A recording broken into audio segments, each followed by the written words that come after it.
She had continued to talk to me during this entire time period, even debating with me about stuff, including certain events during World War II. My conversations with my aunt continued mostly because I felt like she could actually listen to me. I remember I was having an argument with her about how 6 million seemed a little too high. While at first she just sort of stumbled around, saying things like, why does this even matter? Finally, she asked me, where did you read about this? And I couldn't actually find the website found the first time. And when I kept digging, I found someone who showed me how absolutely wrong I was. I remember when I was young, I think I had like an Indian therapist. He's like, yeah, there's a lot of starvation from the country that I'm in. So I was like, why don't you just eat your dead people? And he was just like, oh, well, that would be kind of culturally insensitive. I got the pushback that was like, oh, you're asking a preposterous question, but I wasn't vilified for the question. But one of the things I think especially young men need is like a second to breathe. If they say something like super stupid, just be like, let's explore that a little bit. It's actually having like healthy conversation with people that you can trust that disagree with you in like a functioning way.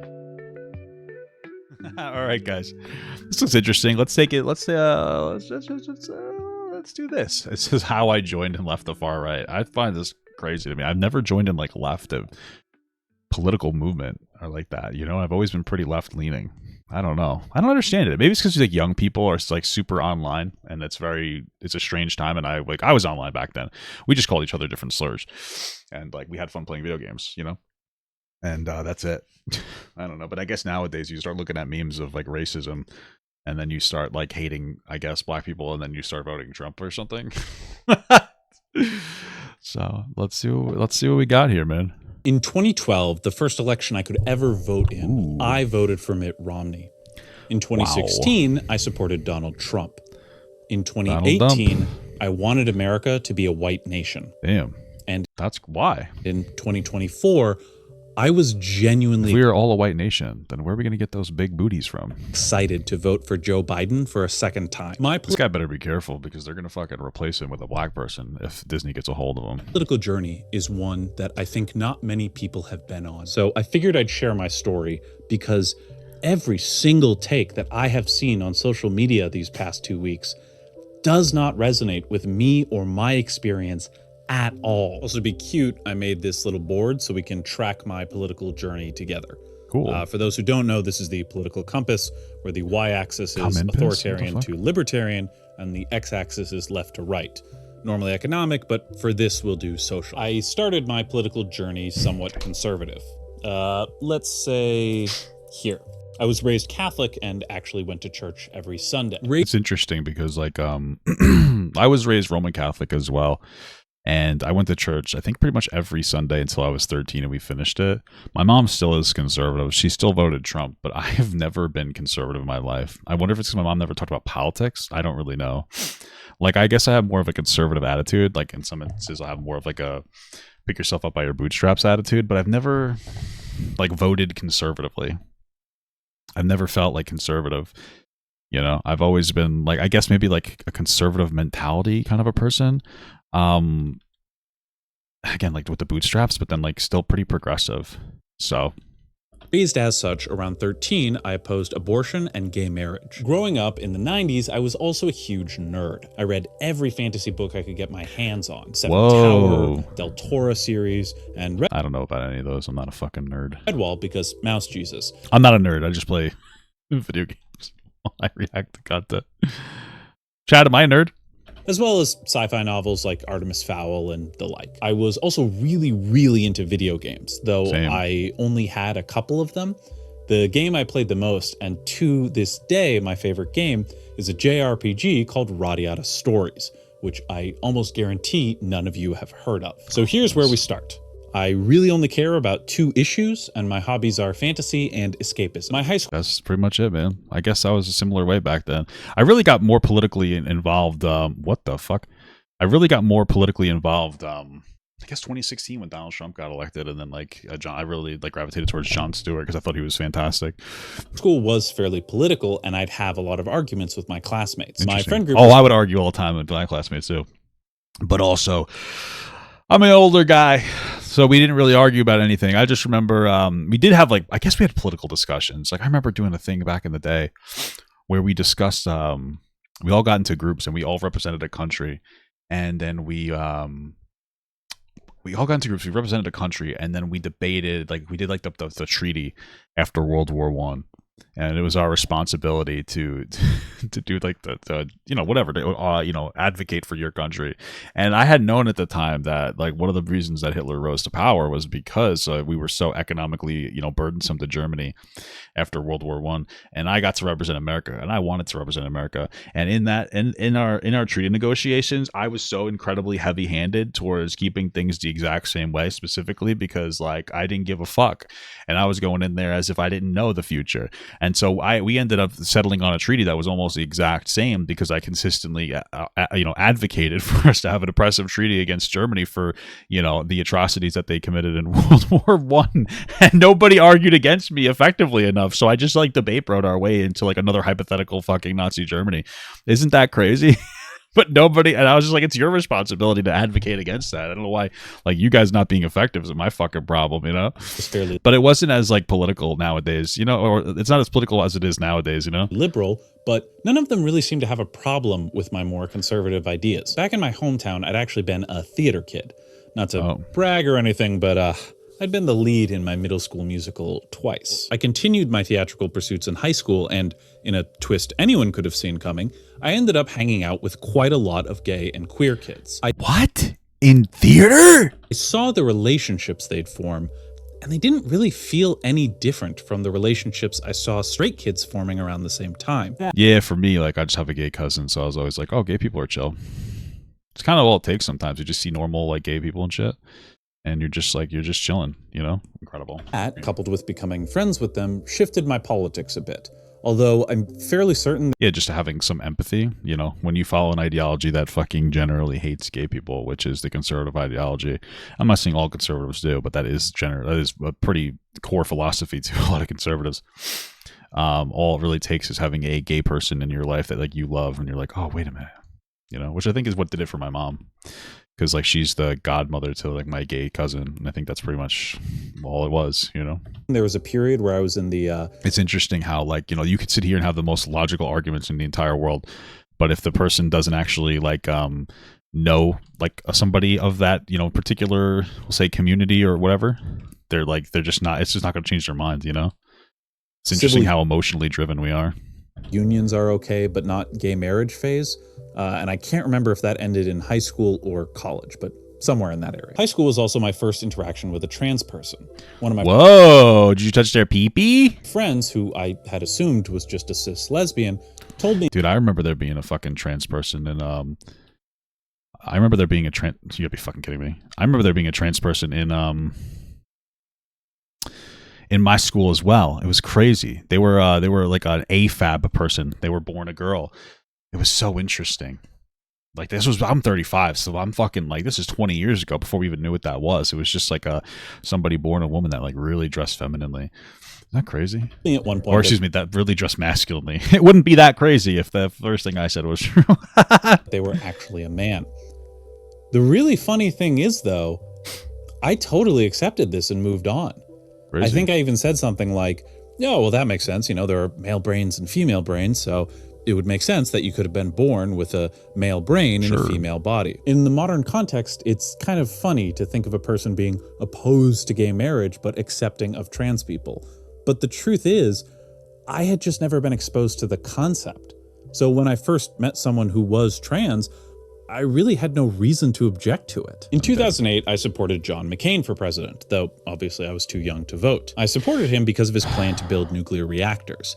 And I supported that because I understood the economic implications, and not just because I thought a lot of nuclear reactors sounded cool. When Obama... Well, I think still even today, like nuclear energy is like one of the most efficient and effective forms of energy, right? Like, it's still really effective. It has minimal waste, especially, you know, pumping out into the atmosphere. I know that there's some waste that you have to like bury, but I would say that it's better in many instances. But there's like a fear of it going nuclear, right? Of like the reactor blowing up. And so even though that's very unlikely to happen, people are still very against it. Obama won, I was disappointed, but I took it in stride as best I could, and life went on. It was in high school I also got really online in a way that I hadn't before. In fact, the B board on 4chan got really big at my school. As a result, me and my friends developed a fairly dark and edgy sense of humor. Although, to be fair, it was mostly just... Same, dude. I think that just young boys like to be edgy and fucking racist, you know? Guys, Chad, is racism fun? This meme. My identification with the label nerd also really solidified around this time. My friends and I would get together for LANs of Dota, Counter-Strike. Oh, Dota, dude. I would never get together with LANs for Dota, but I'd play so much Dota. You know, this guy's fucking... Oh, that was fucking cringe. You know, this guy's a... This is like a younger guy or an older guy, I guess, because Dota's fucking goated. And even Halo, games which to this day I am completely trash at. But it was really nice. Dude, I used to be so good at Dota. To find a community of nerds who liked the same stuff I did. By the time I graduated high school, I had changed quite a bit politically. I was maybe here around that time. Still fairly conservative on a lot of issues, but a bit more libertarian. Being interested in theater and film as well at this point, I decided to go to Los Angeles for college. Also because I really seemed to love blue states for some reason. And this was around when the Occupy Wall Street movement was popping off. For those who don't know, the Occupy Wall Street was a movement of people who were upset that the bank... That they fucked us really hard. And our economy collapsed and fucking moved, like, pushed forward the AI movement, like, way, like, beyond what it was supposed to, you know, be so instantaneously. What the fuck? Had never really been punished for the 2008 financial crisis. I love it. I love that banks got, like, such a, like massive bailout of, like, what, trillions of dollars? And yet nobody really complains about it too much. But then if there's like a fucking single mom who in maybe instances want to even take advantage of the government for like $1,000 a year, people lose their fucking minds. It's actually, it's crazy. It's crazy that we never expected the money back either. We never were like, yeah, you know, we'll give you $1 trillion, but you have to pay it back. No, we never did that. We just said, here's some free money, you know, consequence free, guys. No big deal. Instead getting a famous bailout. I vaguely knew the economy had tanked right when I entered high school. Well, I remember that's when like my mom's job started to like really shift and like cut a bunch of jobs, you know, and that's when the transition started for my mom, even like not like losing her job, but like having to get demoted. Like because they wanted to like save money. So it's fucking crazy. But that's also, I think, the shift where we like really stopped worrying about pensions as well. And that like shifted away as well. It's fucking crazy. I was in high school. I didn't really care about the economy, so I never really looked into it. Even though Occupy was undoubtedly a left-wing movement, it didn't really drag me to the left per se. If anything, it just made me less trustful of institutions, something which, to be fair, I was kind of already leaning towards. Regardless, college started and I made a bunch of new friends, even got into my first real relationship around this time. With a thriving social life, Was it with a trans person? Found myself online less and less. And most of my friends weren't on the scary anonymous image board, so I got into Reddit. I kept up my trend of arguing politics with my friends, as most of them, again, were quite liberal. In 2012, when Obama was up for re-election, Damn, he was that cringe debate bro in the fucking friend group. That's crazy. Supported Mitt Romney. Interestingly, I supported Mitt Romney because of his healthcare plan. Because as governor of Massachusetts, he instituted this thing called Romney Care. I don't know anything about Romney Care, but some kind of healthcare option would be great. I don't give a fuck it's from a conservative or not, dude, or like who the fuck it's from, dude. It would be just so nice to have like a decent healthcare plan. Certain my girlfriend supported Obama, but we watched the election results come in together, and even though Romney lost, we were able to still, you know, have a civil discussion and be okay with each other. End of sophomore year, I'm like, here, maybe. Not really much movement, mostly just a little bit more libertarian. That summer, my girlfriend and I broke up. This was rough for a number of reasons, but to be fair, it had... Oh yeah, was it as rough as me dying right at the fucking end there because this game is fucking cringe? ...been my idea. That, combined with my naturally argumentative nature, meant that my friends started to sour on me. Yeah, you know, I get that, man. I think for me, as just a guy, that's one of the things I struggle with is like strong opinions sometimes and being kind of fucking annoying. You know, I kind of bounce around between thinking that like everybody is bothered by me because I can be fucking annoying, and that's pretty much it. Whether it's like being a little bit of like overly opinionated or liking, you know, super funny jokes. And so I'm either thinking people like hate me or is going like, fuck it, dude, they like me for who I am. And then it's just not it's not like a healthy collection of these two principles. So it's just kind of fucking, it's something to deal with, Eventually it got so bad, I didn't feel comfortable in my own dorm room, which I shared with 2 of them at the time. As I was not interacting with people as much, I ended up spending more and more time on jacking off. Yep. Online. And then Gamergate happened. I still have no idea really what Gamergate is. Like, truthfully, I've never really experienced that, like the online culture like that. An important part of my story, but if you've basically just heard too much about Gamergate and you're sick of it, feel free to skip to here. For everyone, I'm curious about it, dude. I really don't know what it is. So else, let me set the stage, but with a caveat. The version of Gamergate that I'm about to present to you is the version that I believed at the time. Since then, I have changed my view on what happened. I wish there was like a good video to look at it for Gamergate that's not like too skewed left or too skewed right. Like, I really do. I've never like necessarily seen one, like one that's like accurate, from somebody that I would be able to trust.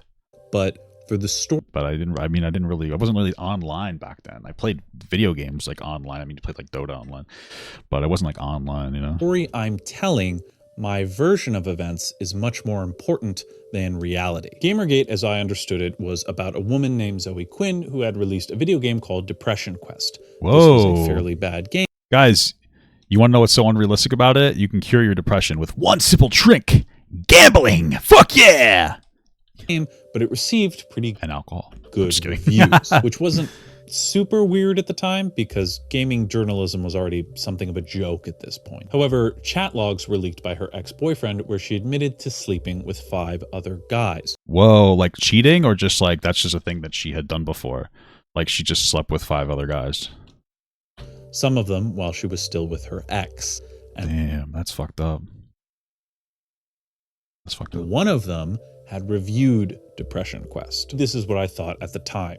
And I wasn't even actually mad at Zoe Quinn. I was actually mad at the guy who supposedly reviewed her game, Nathan Grayson. This culminated in many posts attacking Zoe, attacking Nathan, attacking pretty much anyone involved in the story. Fuck. However, the interesting part is I didn't actually care at this point. Okay. Because again, to me and many others, gaming journalism was dead. There was really no point in it anyway. But then threads started dead before dead on arrival, I guess. Getting pruned and comments started getting deleted. Mods even posting about how talking about Gamergate wasn't allowed. This happened even on 4chan of all places. That's crazy. Isn't 4chan like super loose? Although I guess it was just like the random board that was like super political or whatever, or free, right? Like there's other boards as well, but they were more moderated and restricted. So I guess that kind of makes sense. At least that's if I understand it correctly.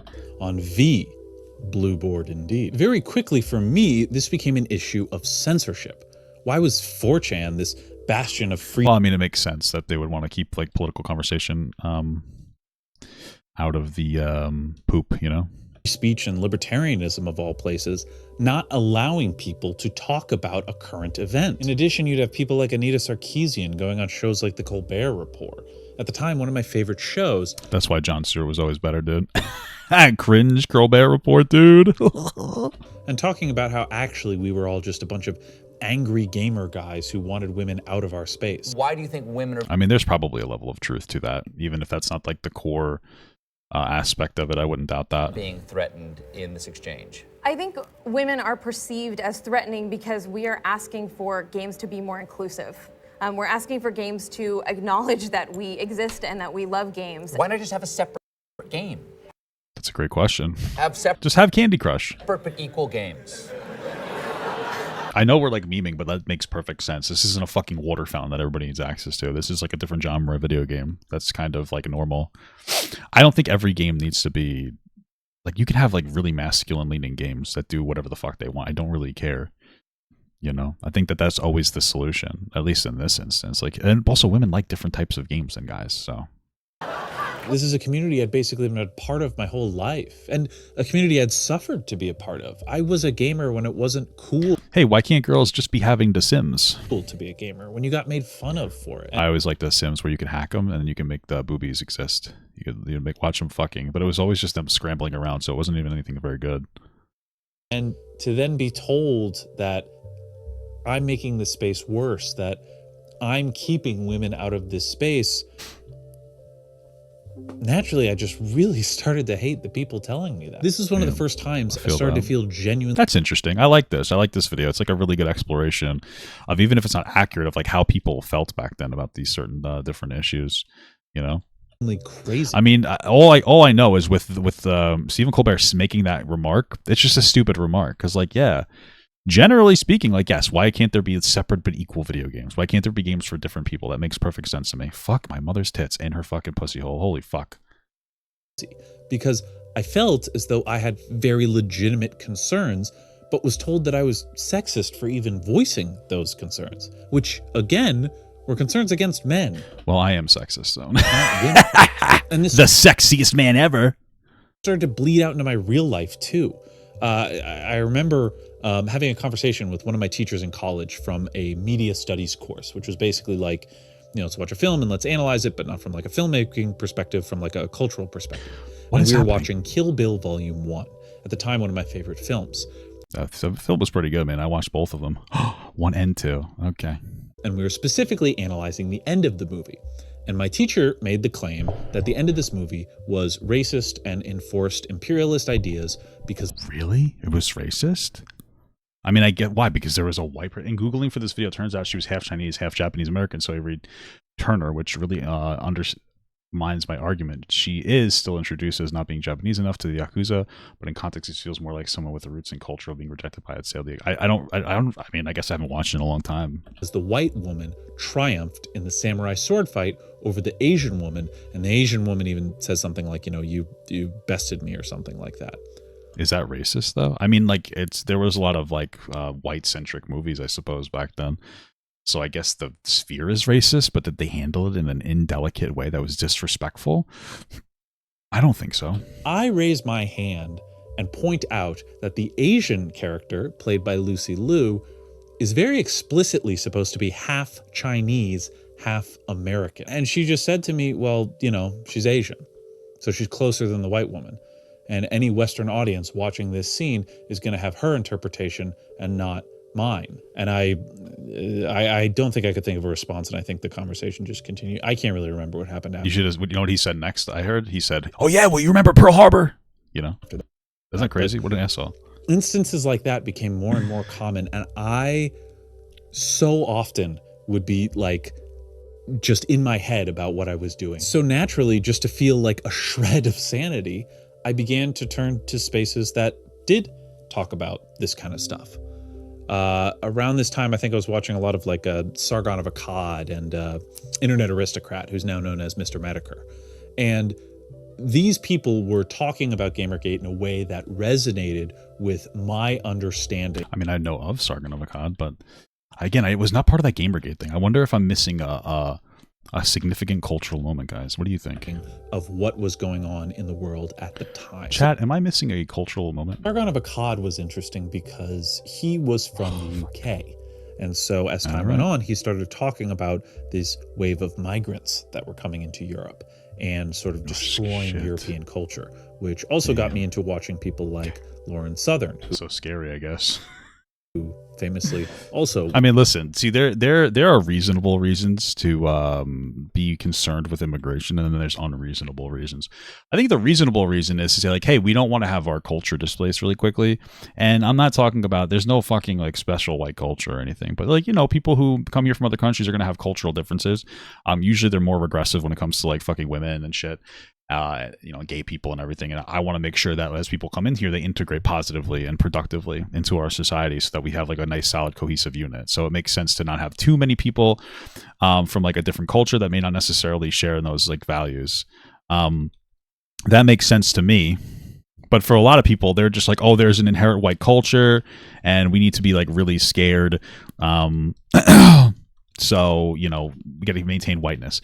And some people even use my argument as a dog whistle to, communicate that. So was opposed to some of the migration coming into Europe at the time. So now I've graduated college and I'm not saying that they do, because I don't know who the fuck that person is really in any meaningful capacity. I'm just saying that there are some people.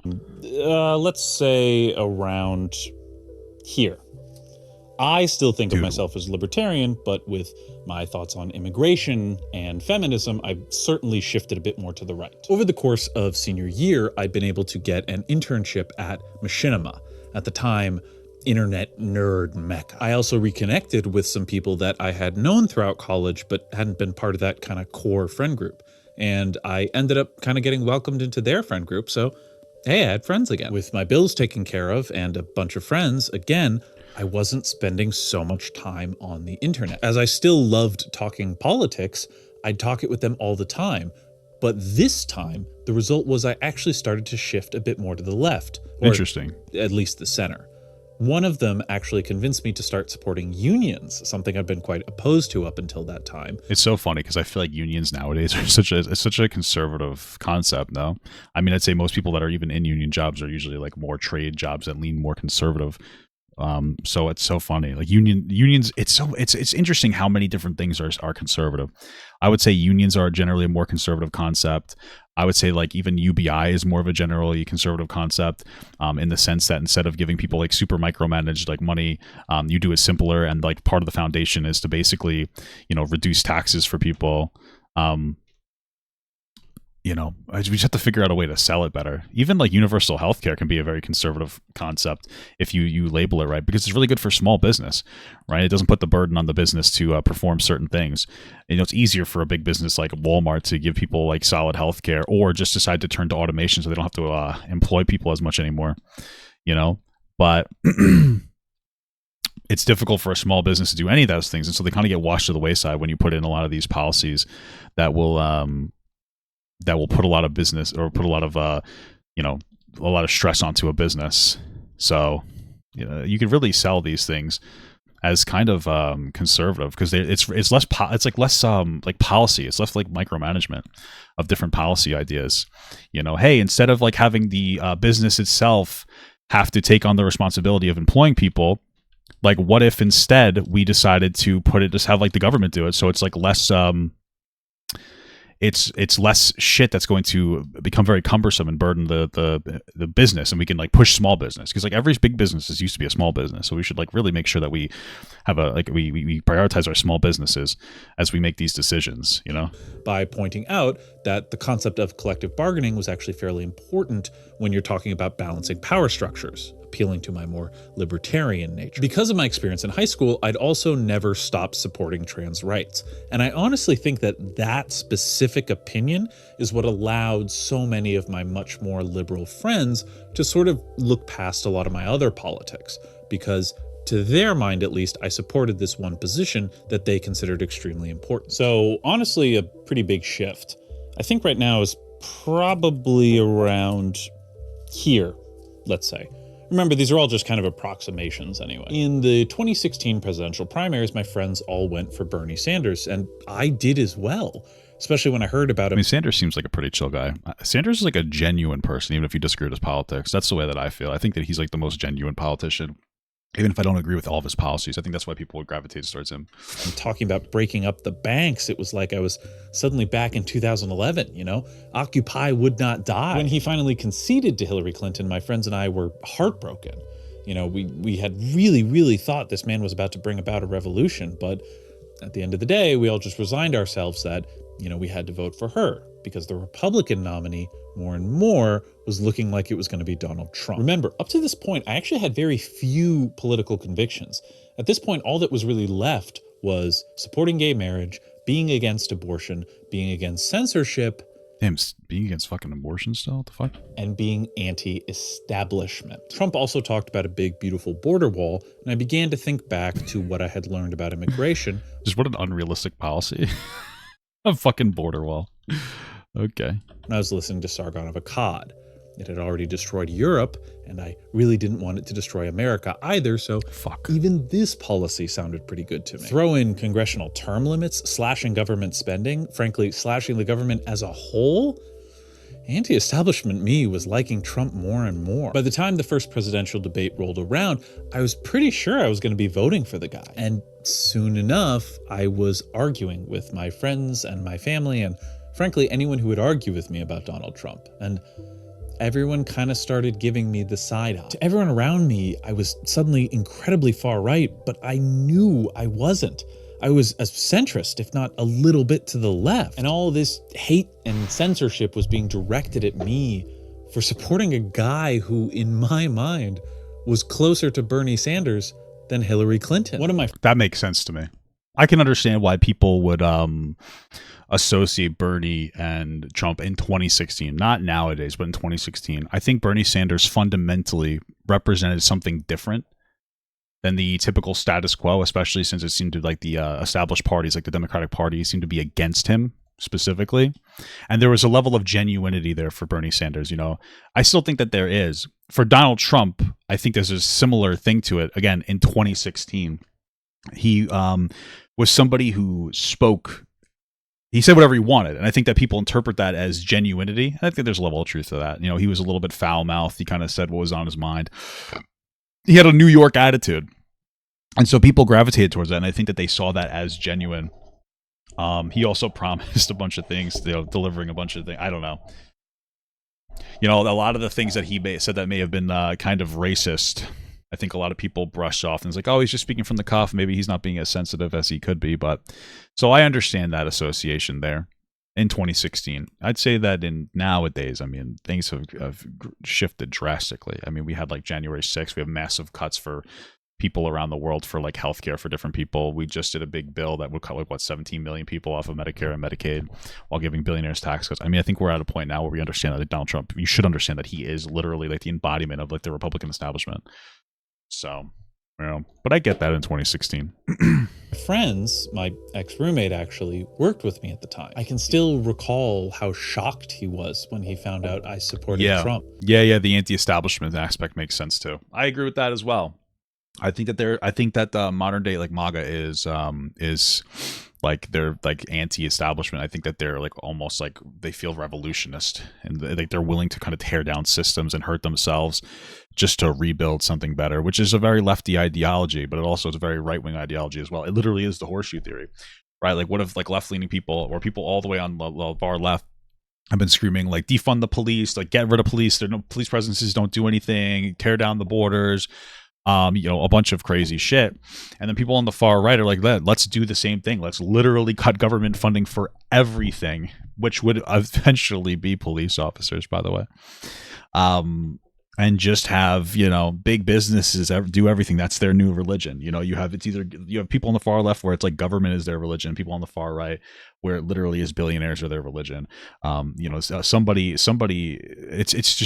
it's so fucking extreme. And these two things should balance each other out. Like, you know, individuals should balance out the government, right? And so like the far right is individuals and the far left is the government. We need to have like an intertwining of the two in a productive way.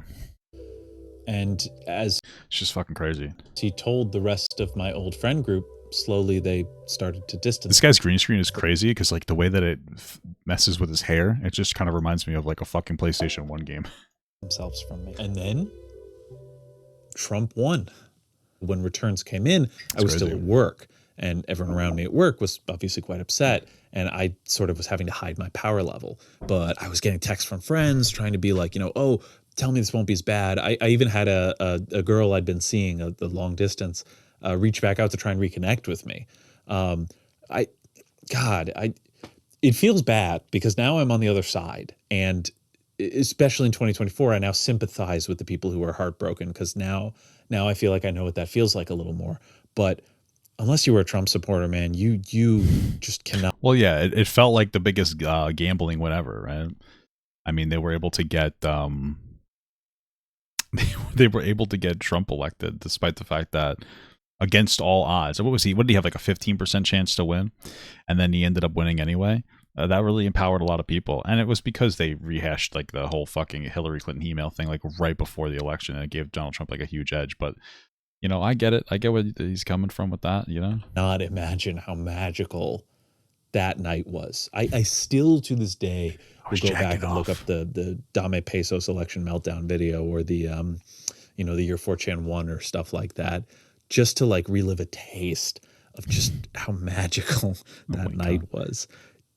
You can't understand what it was like to have so many people calling you crazy for years and years, and suddenly it feels like you were right the whole time. But barely a week after he was elected, I had lost basically every friend that I'd had. And the feeling of being ignored didn't go away, even with my candidate in office. But it was so much worse this time because I had literally no one to talk to about it outside of my family. And then I guess online spaces. That kind of makes sense, though. Like how things would shift in this direction. That's probably who it was. It's like, well, nobody in my real life will talk to me because I voted for fucking Trump. Let me go into like my online spaces, and it just further isolates people and removes like their ability to engage with other people. It's unfortunate, but that is going to be part of the reason why people like on the right, at least back then, especially like younger people, are going to feel like really isolated and feel like a huge fucking victim for the virtue of their goddamn existence. Even they weren't my biggest fans at this point. It felt nefarious. It felt nefarious. It was like every issue that I cared about. I think one of the things I really like about this video is that he's talking about how he felt, and I think that that's actually super important. We like to pretend that like, oh, facts, don't care about your feelings, but like feelings are very important for humans, and everybody, regardless of what political side they vote onto, are very feelings oriented. Like I said earlier before, like I think for conservatives, one of the things that can potentially make them tune in more to maybe gay and trans people is just having somebody in their life that they like a lot just happen to be gay or trans and be like, oh fuck, what the fuck? I guess these are people. They're just normal like the rest of us. That's a feelings based thing. For a lot of people, I would say that you're not going to really have a particularly a logical argument to battle them with. I don't think most people are succumb to logic. A lot of them will succumb to emotion, right? That's why you gotta kind of rely on different tactics. And I don't even say tactics, not even a tactic, but like emotionally appealing to somebody is not a bad idea. There's Gamergate or Occupy or Trump. Just the media itself as a machine would try and quash these issues that I cared so much about. Anytime I cared about anything, I would be made to feel crazy, even though Trump had shown me that I wasn't always crazy. And it got in my head so much that by 2018, I didn't even support Trump because I wanted America to be a white nation. Damn, I guess Trump didn't represent that in 2018. Let's look at how I got here. I'd say like nowadays, that's the closest you're going to get to a white nation. It's like candidate is Donald Trump. I've already been consuming content like Steven Crowder, Ben Shapiro, and Comrade Pool. And that's just funny to me because Simple takes Russian money. Around this time, that coupled with a lot of the conversations going on in the real world made me feel like masculinity, and specifically white masculinity, was kind of under attack or trying to be suppressed in some form. It's funny because I could see that as a young person, because your biggest space online as a young, your biggest space as a young person is probably going to be online, especially during COVID. And so when your biggest space is like, hey, I'm on TikTok, which really was the biggest social space for fucking people on everything, and you're seeing people on there be like really hateful to like white guys, I can understand why you get fucking frustrated and start to be like, see, we are fucking victims. This is crazy. I do understand that. It's just like so online. And I don't really blame young people for that. I don't blame like you when you were 15 for like following Steven Crowder because he was telling you that like you as a white person we're threatened. The virtue of your existence is being threatened. I don't really blame you for that. But I do blame the adults that play into it, like Steven Crowder. It's really fucking pathetic how much like adults were playing into like TikTok shit back in the day. It's crazy. Like they weren't just memeing and being like, haha, these people are silly. They were like, no, this is the representation of the world. And like maybe even I did that to an extent without realizing it. But it was just fucking insane. Like there was no adults in these spaces that were like, "Hey, you're kids, chill the fuck out." Like even when it comes to like the grooming narrative, like what some fucking that one guy got canceled, like Call Me Carson, 19 years old, got canceled for talking to a 17-year-old. And what happened is a bunch of chirping 15-year-olds that have no idea about the real world were melting down about the 2-year age gap. And then when they couldn't do 2-year age gap anymore, they were like, "Oh well, it's an abuse of power," even though like it's not an abuse of power unless he leverages his power actively against that person, saying, "I will build something. I will make you a creator if you fuck me, or I'll ruin you as a creator if you don't fuck me." Never said any of those things. And you had a bunch of adults online. They're like, "Yeah, that's true. Yeah, that's true. Yeah, that's true." You know, that's pretty much what happens. Like adults on the internet decided not to be adults. Instead, they wanted to financially capitalize on the world and on people's frustrations. And so they were just like, "Yeah, let's just overvalidate these young people's perspectives on." Let's overvalidate young people's perspectives on fucking narratives that they have no understanding of. Like white men were the villain in everyone's story. Like I was the villain in everyone's story. Remember, I'm pretty sure Carson talked to several girls up until he was 21. You're pretty sure about nothing because what you're saying is not true, or it's very stupid. That was never part of the argument. What happened is like somebody made up like a fucking false outrage, and then people had to continuously shift and like find a reason why they were still justified. That's never been a thing ever. I'm not saying you made it up, but you're part of a space that decided to continuously lie because they got caught. They were stupid. They started with a narrative, and they have to just keep shifting the goalpost until somehow when he was 21, he was talking to several girls. The "it's okay to be white" thing, this was an overwhelming success for the right wingers, guys. Because is it okay to be white? Point of this was to get these signs taken down. The point was to claim that the reason the signs were taken down is because there was no subtext here. There was no threat, implicit or otherwise. It was that the thing people were against was whiteness itself as a concept, something that really endeared right-wing space. Well, really, I mean, anybody putting up a sign like that is just trying to like racist dog whistle. That's all it is. They're trying to get some kind of like collectivist argument on white people. It's fucking ridiculous. Spaces to me was the comedy, something that's still a very potent weapon of right-wing propaganda. The left's got to be funnier, dude. We got to be funnier. Oh, my mother's gonna get fucking. What the fuck, dude? Stop smacking me with your fucking square penis. Sorry. A symbol is a Nazi sign. Well, I guess AOC must be a Nazi then. Got her. I remember there were all these funny memes. Like one was about like standing up to the man, and it basically was just saying, "Oh, Israel's not legitimate." And there was this one what the fuck meme I really remember about like wooden doors at Auschwitz. What? So the wooden doors meme is, I don't know. Never seen that meme. Holocaust denial. Jesus Christ. The claim is that there are wooden doors to the gas chambers that you can find at Auschwitz, as obviously wood, is not airtight. This doesn't make any sense, and therefore these gas chambers must not have actually been gas chambers. But well, I imagine even if it's true that they use wood doors, just because they're more porous doesn't mean you can't fill it with gas. But okay, it would just be a little less effective, but I don't even know if this is true. What the fuck? Regular showers. Nowadays, if you Google this, you will find a billion things debunking it. But one of the nasty things about conspiracy theories is they're always 2 steps ahead of you.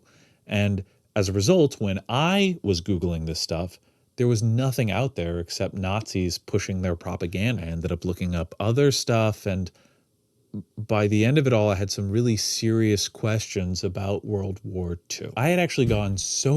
It's so funny because Shane Gillis has like a joke about how like that's the first step to being conservative is being like really, or to be like a fucking racist conservative is being like really into like a World War II shit and like history. Extreme that not only was I anti-Trump, I was genuinely depressed because this might be the best we'd ever get. Things just started to feel hopeless. It felt like all the problems I saw in the world, me, my race, my culture, were just going to be destroyed, and I couldn't do anything about it. I mean, that is a scary thought if you actually think that this kind of shit is true. I mean, I get that. People getting worked up. A lot of videos talking about stuff like this. Oh, shit. Why I left the right. Why I left the left. Why I left the circle. Why I've never seen a video from someone who's gone as far as I have, which is why I really wanted to share my story, because this was my lowest point. This is literally the worst I had ever been in my entire life, Damn. bar none. And what I want to talk about now is how I found my way back. To reiterate, started conservative, then supported Bernie, then supported Trump, and now wanted the ghost of Hitler to come back and take over America. Jesus Christ. That's fucking wild, dude. Okay. Good? Good. The first person to really get me back into I appreciate the guy's honesty. a more sane place of mind I really like this video because it doesn't demonize, it doesn't demonize the right. It talks about, it like kind of to an extent validates this guy's feelings, even if they weren't super productive, but we're having like a productive conversation about it. What the hell? is my aunt, who I What's owe happening? a lot to. She had continued to talk to me during this I see. entire time period, even debating with me about stuff, Well, that's nice of her. including certain events during World War II. My I wonder which ones. conversations with my aunt continued mostly because I felt like she could actually listen to me. Yeah. She could actually hear what I was saying and respond to me in ways that, to me at least, indicated that she understood what I was saying. And I remember I was having an argument with her about how 6 million seemed a little too high. It was probably closer to 200,000, and I very specifically mentioned the wooden doors. I'm pretty sure that they got like all those numbers came from the Germans. So, that's crazy work, brother. Well, at first she just sort of stumbled around saying things like, why does this even matter? And then, if there is a number, why does it matter how big the number was? And Well, for his argument, or like the argument of racists, is going to be like, well, if they lied about the numbers, what else did they lie about? And they're just trying to push a victim complex. And that's like that's the argument that these people would make, or these like fucking racist ass motherfuckers that like hate Jews would make. finally she asked me, where did you read about this? It's a good question. And I remember going online after our conversation, obviously, to look this stuff up so that the next time I talked to her, I would have it all laid out for her in plain black and white. And I couldn't actually find the website Okay. I'd found the first time.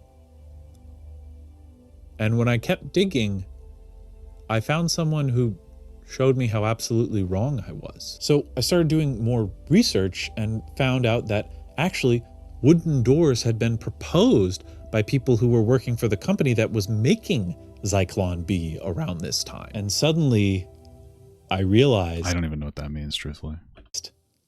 everything I had thrown away my friends for, everything I had espoused, everything I had basically ruined my entire life over was just a lie. And that really sucked. This period of my life was actually worse than when I was a Nazi, because when I was a Nazi, at least I had a community. I had people I could talk to. Now I straight up had no one. Like, imagine going back to your friends and saying, hey, sorry. Hey guys, sorry about hating the Jews for a little while. I kind of got a little crazy there, huh? No, I was a Nazi. Totally not a Nazi anymore. Let's be friends again. None of them wanted to see me again. I started, of course, being attacked by the very people that I used to felt I belonged with, and suddenly I realized there was a lot less love in this community than I had thought there was. And once I realized all of this had been a lie, I started wondering what else I believed might have been a lie. And it turns out it was a lot. So I started doing my own research. In the end, I ended up tearing down basically every single one of my beliefs and building up my entire worldview from scratch. I realized that some institutions were actually good and even necessary for society to function. I realized that 2008, while it wasn't entirely the fault of the banks, more importantly, breaking them up wouldn't really have addressed the underlying issues that caused that crisis. My views on immigration changed as I realized that their contribution to the economy was Well, I'm pretty sure deregulation was like a huge issue with that, right? No? a lot greater than I thought. And I even started thinking of immigration as an economic market in and of itself. People sorting themselves into the areas where they could find the greatest amount of opportunity. And Yeah, kind of. And I mean, especially now, and like, we do have a declining birth rate, so it kind of helps to have something that offsets the declining birth rate, which would be immigration to some extent. So lastly, for race and women, well, here's a photo of my wedding day. that's nice. Hey, married a black woman. I told you that Disney was going to replace him with a black person, guys. Come on. Chat, am I fucking smart or what? Oh, I'll let you figure out how that one went. Just to be clear, though, this was not a quick process. It probably wasn't until the end of 2019 that I really was in a more kind of central place. And by 2020, sure enough, I was riding with Biden. And that's basically Biden was a good president. I feel like people give him too much shit. The end of my political journey. I'm essentially here to this day, although my friends describe me as a centrist by average of extremes, as opposed to anyone who actually has centrist positions. But let's now talk about what I think he's referring to people who are like fake centrists who just like pretend to be centrist so that they're not offensive to people so that people like them. I believe the left can do to help men who are in the position I was in just a few years ago. Firstly, let's acknowledge something. My path out of the far right is not one we can expect most people to follow. It involved a lot of me doing. Here's the reality, guys. The left needs to meme better. The left needs to be funnier. You know what I mean? Like that's pretty much all it is. Some people, I think they, again, like a lot of people are just like emotionally respond to stuff that's like funny and like cool to them. So, you know, if there's people on the left that are just making silly little jokes and not taking things too fucking seriously, I think that that's probably a great place for it. But not like super charged jokes. Like you don't act like a fucking bigoted dick. You know, you're just like a chill guy. Doing my own research, and people just genuinely don't seem to like to do that. Looking back, most of my more radical positions weren't things I reasoned or researched my way into. They were usually just the positions of a community I was a part of that I had joined because they were talking about a completely unrelated issue that I cared about. Even when I drifted a little more to the left, it was because of the conversations I was having with my friends or the community I was a part of. And therein lies both a problem and a path forward. The problem is that you're fighting against the inertia of communal conditioning. But the path forward is that most of these communities are online these days. That is true. Which means there are fantastic avenues to reach out to men, both before and during radicalization. Though I didn't talk about it as much, my incel phase was brought about by the very real issues I, as a man, faced when I... Well, it seems like a big part of this is like cringe as it is. It's actually having like healthy conversation with people that you can trust that disagree with you in like a, you know, functioning way that can have a just have a conversation with you. I don't know how, I mean, this can happen online, I suppose, if they have like a comfortable friend online. Yeah. was dating. Like, here's cringe. Having conversation, guys, will cure us. Cringe. What kind of a cringe loser is that? Guys, empathy will fix us. We just have to learn empathy at fucking 30 years old and we'll be able to do this. It'll be fucking amazing. Don't worry.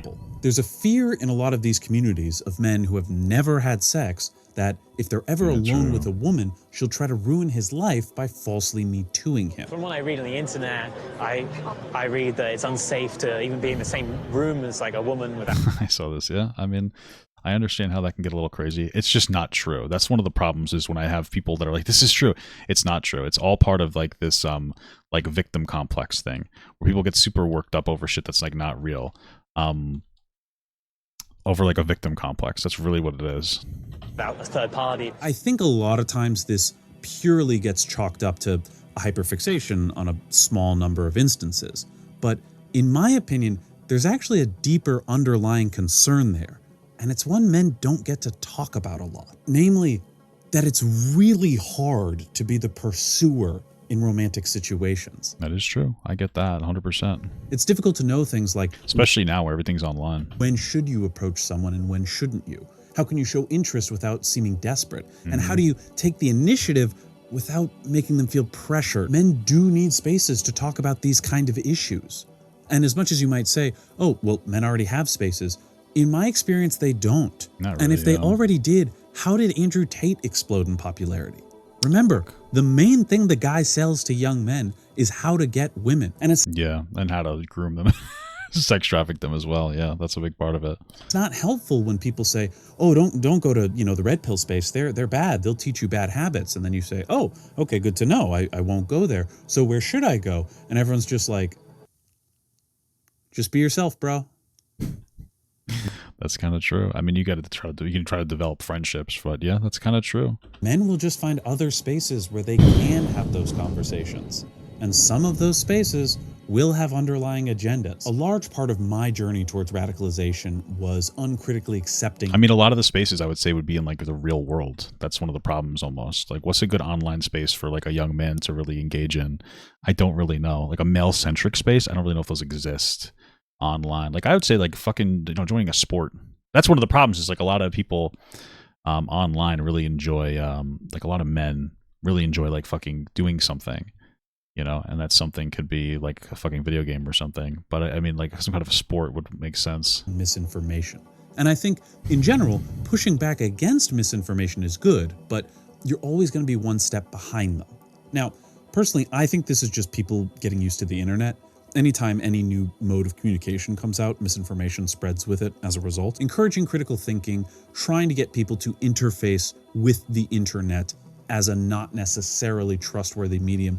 These kinds of things will come with time as people get more used to it. But a much larger part of that is building spaces that are comfortable with engaging in these kinds of conversations. That makes sense. I feel like men are more argumentative, so it kind of makes sense that you'd want to have spaces where you can engage and like, express yourself freely without like judgment, or because that's one of the things, man. I remember when I was young, I had like this take that like in poor countries, I think I had like an Indian therapist when I was young, and I mean like young, I'm talking like 12.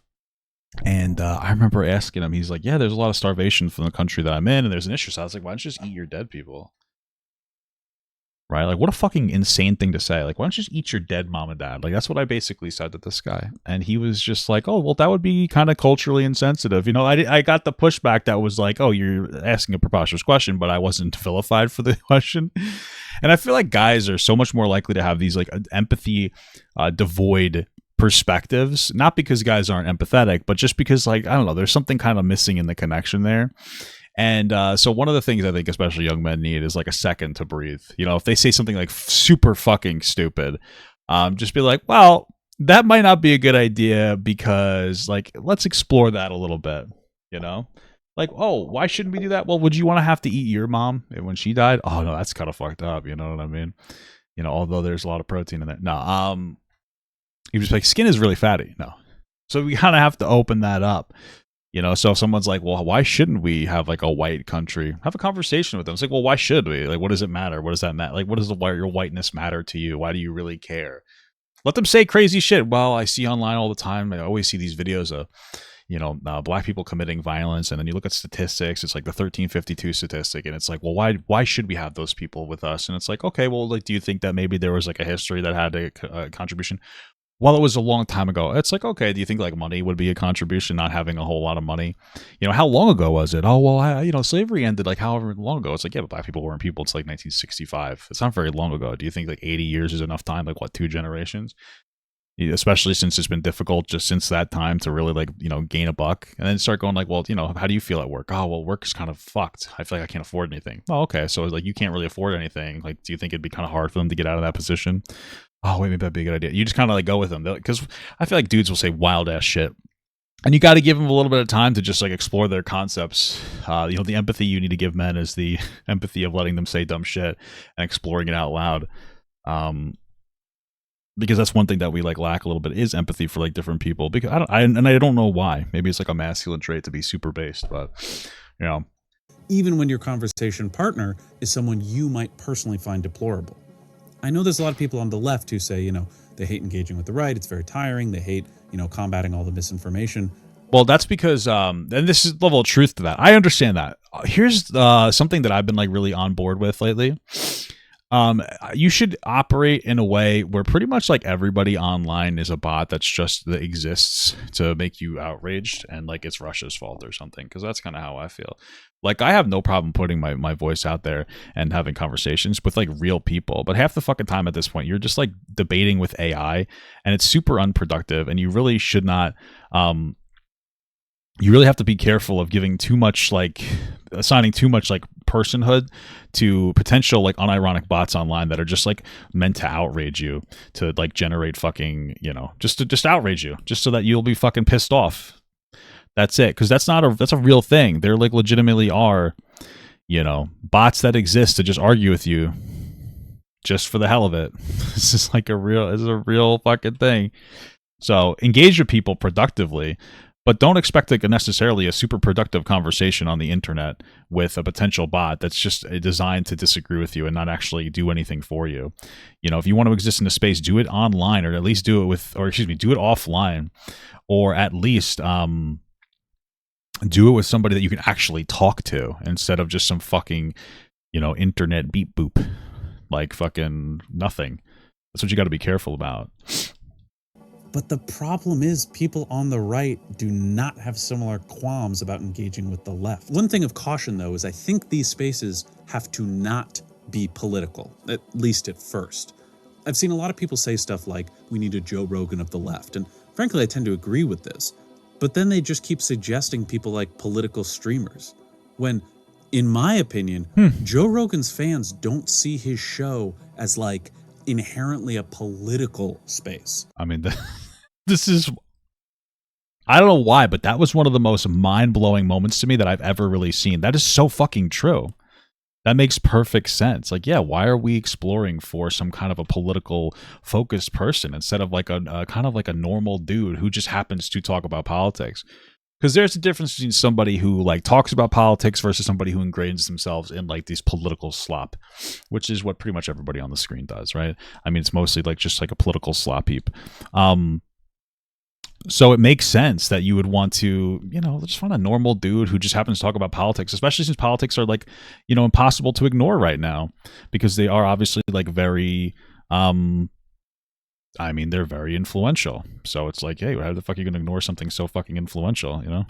Wow, In fact, incredible. the vast majority of his guests are just comedians that he just talks about, you know, whatever's going on. I personally first really got into Joe Rogan when he was interviewing some of those people who were criticized by people I perceived as like, you know, the radical leftists, the postmodern neo-Marxists that are... Dude, this is the worst impersonation I've ever seen, but I love this. I unironically love this guy. This might be one of my favorite creators on the internet right now. But that was terrible. Trolling the universities like that kind of thing. No, I can do it better. I can do it better, Jordan Peterson. Hold on, I can do it better. Bro, this is the first time he did lefty cringe. Okay, because like, what's the biggest like lefty cringe on the internet? Is doing those like weird jump cut zoom ins and trying to make like a really cringy joke. But this is the first time. This is like fucking 30 minutes into his video where he just decided to make a little bit of a cringe joke. And so it's actually funny because he's not trying too hard. This was just a natural moment where he's just like probably talking with a script. And then he's just like, oh, let me try to do this. And he does. And he's like, it's not really working out. This is like a genuine moment. This is what separates him from all the obnoxious fucks that you see on the internet that are constantly making like the dumbest fucking cringe jokes ever.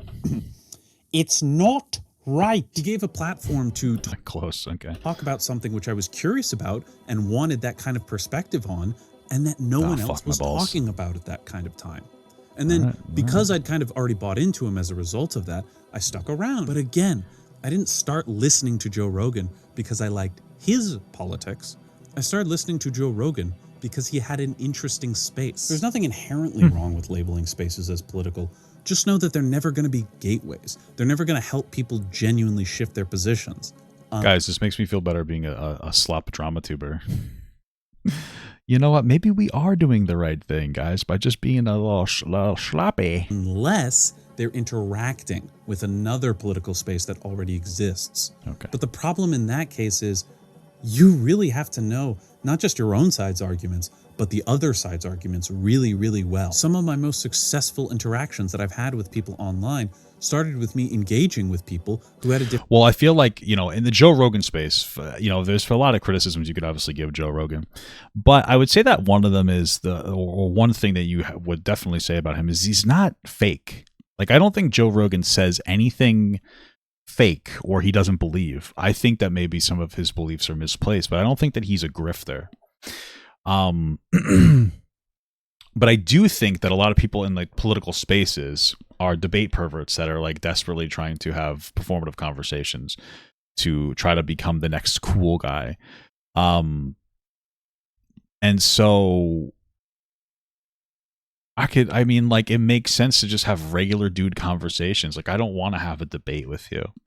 I'm not trying to debate you on something that's like super cringe. I want to have a chat with you. I want it to be honest, and I don't want to have to fucking fact check everything that's being said. You know, and I want you to be like a reasonable person that's not a complete fucking freak. That's just fucking, I would be so much more productive. You know, than just doing some insane like, well, actually, did you know that there's a statistic that came out in 1954 and it's like, what about? And it's like, okay, chill the fuck out, dude. Like, this is so cringe. You're actually making me want to fucking poop my pants. Different opinion than me. I was able to speak with a language and in a manner that let them know that I heard them and that I understood where they were coming from. And in some of those cases, I was able to convince people to come over to my side. Well, a little bit, and maybe I'm just flattering myself. I don't know. Sound off in the comments if you hate me. So the takeaway here from a former white nationalist turned, I don't know, liberal? People call Hassan the Joe Rogan of the left. I think that there are people who might call him that, but I don't think that he actually represents that in any meaningful capacity. Again, Hassan like is a legitimate like grifter. He's effectively admitted it. I don't think Joe Rogan's a grifter. I think that he just believes something. He just happens to be, in my opinion, wrong with things. But he seems like an honest person. I think that's what it is, and I think people can pick up on that in like an intuitive way. Now, I guess, I don't know. The internet labels politics really weird. If you ask like a leftist, I'm probably like center right, and if you ask someone on the center right, I'm probably far left. So I don't know. I have a lot of weird positions from both ends of the political spectrum, and yeah, I feel that. Me too.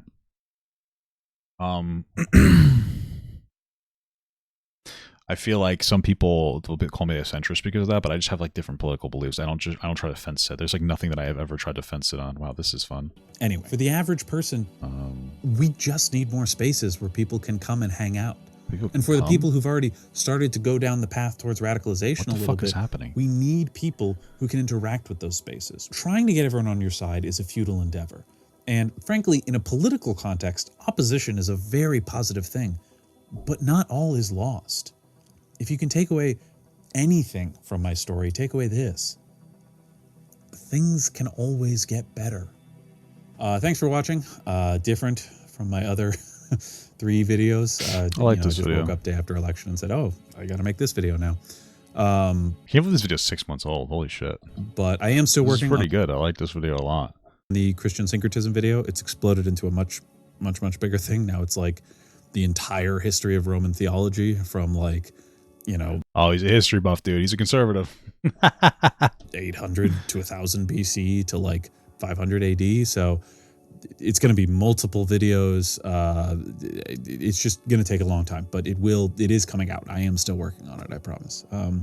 That being said, let me know if you like this. These videos are obviously quite a bit easier for me to make and crank out. And if my story can tell you anything, I care deeply about this kind of stuff. But yes, more history content is coming soon. Thanks for watching.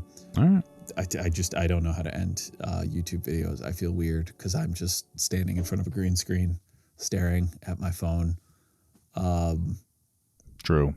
The end. All right. I mean, I thought it was a good video, man. It's fucking pretty good. I really have nothing else to say.